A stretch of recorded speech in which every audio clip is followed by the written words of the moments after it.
اللہ نے سب سے پہلے جو منع کیا کہ جھوٹ نہ بولنا، کہ کیوں؟ ان تینوں کا فلسفہ کیا ہے؟ کہ یاد رکھو قرآن میں اللہ نے حاسد کے لیے مذمت کی ہے، لعنت نہیں کی ہے۔ قرآن میں اللہ نے حاسد کے لیے، جو حسد کرتا ہے اس کے لیے مذمت ہے، لعنت نہیں ہے۔ لیکن قرآن میں اللہ نے جھوٹوں پر لعنت کی ہے، مذمت نہیں کی۔ حسد کرنے والوں پر اللہ نے مذمت کی ہے، لعنت نہیں کی، اور جھوٹ بولنے والوں پر لعنت کی ہے، مذمت نہیں کی۔ اچھا، ان دونوں کا فلسفہ کیا ہے؟ اگر دیکھیں حسد جو کرے گا اس کا نقصان ہے، لیکن جس کی حسد کی جائے گی اس کا نقصان نہیں ہے۔ اگر لوگ کسی کی برائی کریں تو برائی کرنے والے کا نقصان ہے، اس کا نقصان نہیں جس کی برائی کی جا رہی ہے۔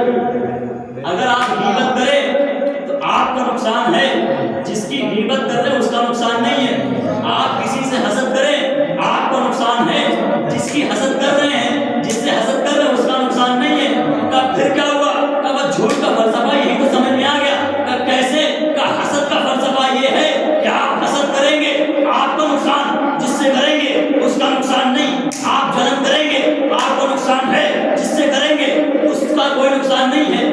آپ برائی کریں گے آپ کو نقصان ہے، جس کی برائی کریں گے اس کا نقصان نہیں ہے۔ اور جھوٹ کا فلسفہ یہ ہے کہ جو جھوٹ بولے گا